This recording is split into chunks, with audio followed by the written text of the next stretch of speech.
చరిత్రలోనే అతి పెద్ద నిధికి అడ్డా, అదే సమయంలో ఎప్పటికీ వీడని ఒక పెద్ద రహస్యానికి కూడా కేంద్రం. అదే శ్రీ పద్మనాభస్వామి ఆలయం. అసలింతకీ ఆ ఆలయంలో దాగి ఉన్న ఆ చివరి రహస్యమేంటో ఇప్పుడు తెలుసుకుందాం. 2011వ సంవత్సరం ఆ గుడిలో ఉన్న 6 రహస్య నేలమాళిగల్లో 5ంటిని తెరిచారు. అప్పుడు బయటపడింది చూడండి, అక్షరాలా $22 బిలియన్ విలువ చేసే సంపద. అంటే మన ఊహకు కూడా అందని అపారమైన నిధి అన్నమాట. నిజంగా నమ్మశక్యం కాని విషయమిది. అసలా నిధిలో ఏమేం దొరికాయో తెలిస్తే ఆశ్చర్యపోతారు. పూర్తిగా బంగారంతో చేసిన సింహాసనాలు, పెద్ద పెద్ద విగ్రహాలు, ఏకంగా 18 అడుగుల పొడవున్న స్వచ్ఛమైన బంగారు గొలుసు. అంతేనా? వజ్రాలు, కెంపులు, పచ్చలతో నిండిపోయిన బస్తాలు. ఇంకా చెప్పాలంటే 1000 ఏళ్ల నాటి రోమన్ సామ్రాజ్యం, నెపోలియన్ కాలం నాటి నాణేలు కూడా ఉన్నాయి. అంటే ఇది కేవలం డబ్బు కాదు, ఒక టైం క్యాప్సుల్ లాంటిది, ఒక చారిత్రక ఖజానా.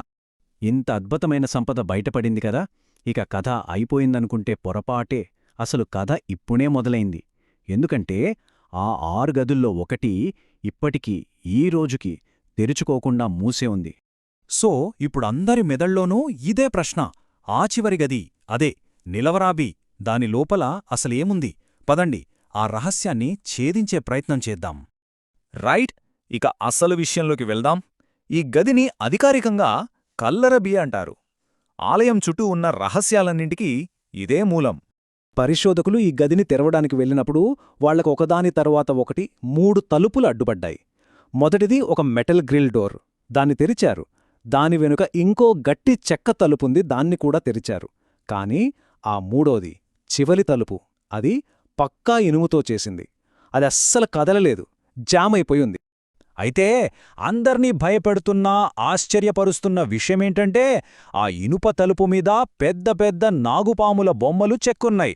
అవి కేవలం డిజైన్ కోసం కాదు, శతాబ్దాలుగా ఈ గది గురించి చెప్పుకుంటున్న కథలన్నింటికీ ఆ పాములే కారణం.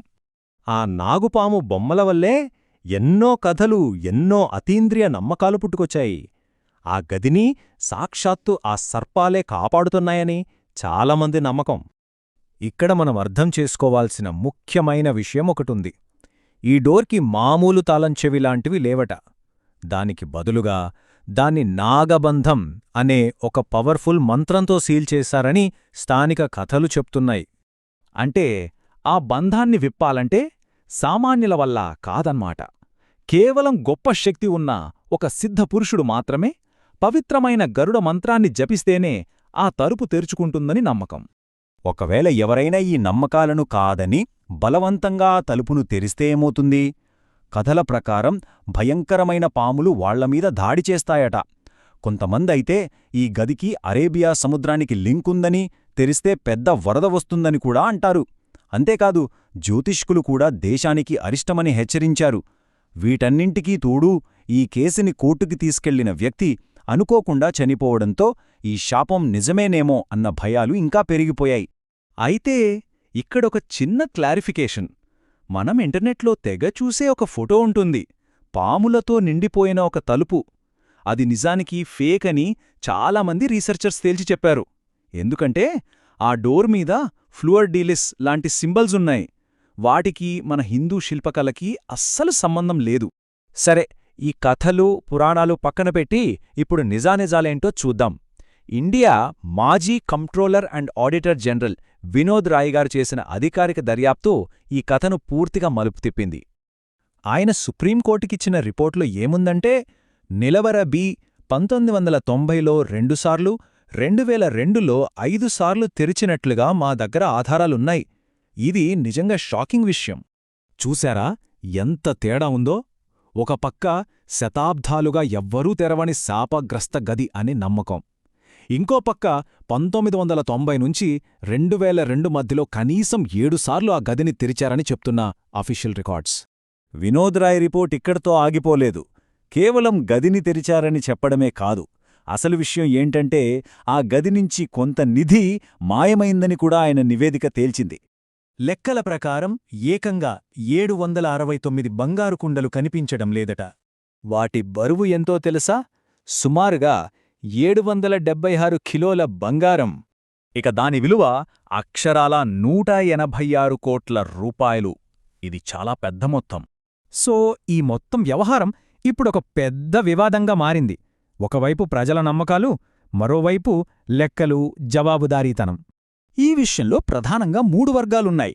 ట్రావెన్కోర్ రాజుకుటుంబమేమో దాన్ని తెరవడం దేవుడికి ఇష్టం లేదని, తెరిస్తే అరిష్టమని గట్టిగా వ్యతిరేకిస్తోంది.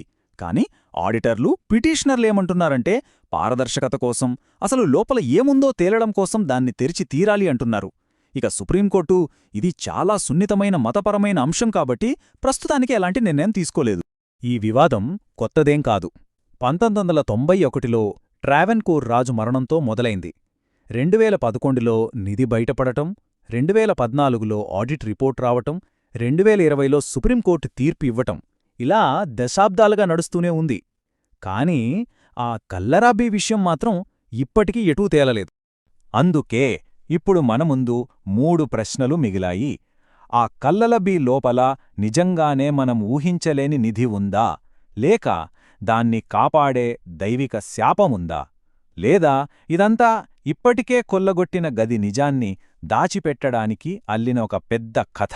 సమాధానం ఏదైనా కావచ్చు.